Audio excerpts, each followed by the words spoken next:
पहले बांग्लादेश में एक न्यूज़ आया है कि एक मुस्लिम लड़की ने एक हिंदू लड़के से प्यार किया और उसके साथ शादी करना चाहती है और उसके साथ रहना चाहती है। तो स्थानीय लोगों ने, वहाँ के पब्लिक ने या उस लड़की के तरफ के लोगों ने, उसके रिश्तेदारों ने उसे मारने की धमकी दी, मर्डर की धमकी।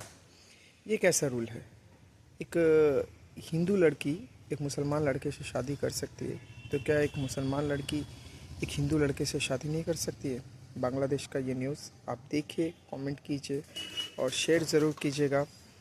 आज का हमारा समाज, मतलब हमारा इंडिया तो अभी उस तरह नहीं है, पर बांग्लादेश में ये आज भी हो रहा है।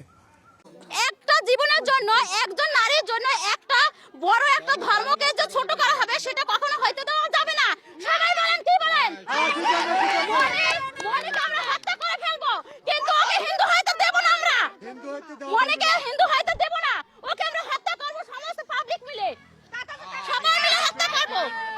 ভয় আর একটা বাচ্চা যদি খারাপ হয় তাহলে ঘরে ঘরে বাচ্চারা থাকবে না, তাহলে সব ধ্বংস হয়ে যাবে। আমরা চাই না এখানে ধ্বংস হয়ে যাক। আমরা চাই প্রতিটা জায়গায় এরকম যেন কোনো মেয়ে আর না করতে পারে, কোনো মেয়ের মান সম্মান না খোয়াতে পারে। তার জন্য তাকে হয়তো হত্যা করা হবে, নাইলে বাংলাদেশ ছাড়া করা হবে, কিন্তু তাদের কিন্তু এই কোনো মুসলমান হিন্দু হওয়া যাবে না। মুসলমান আমি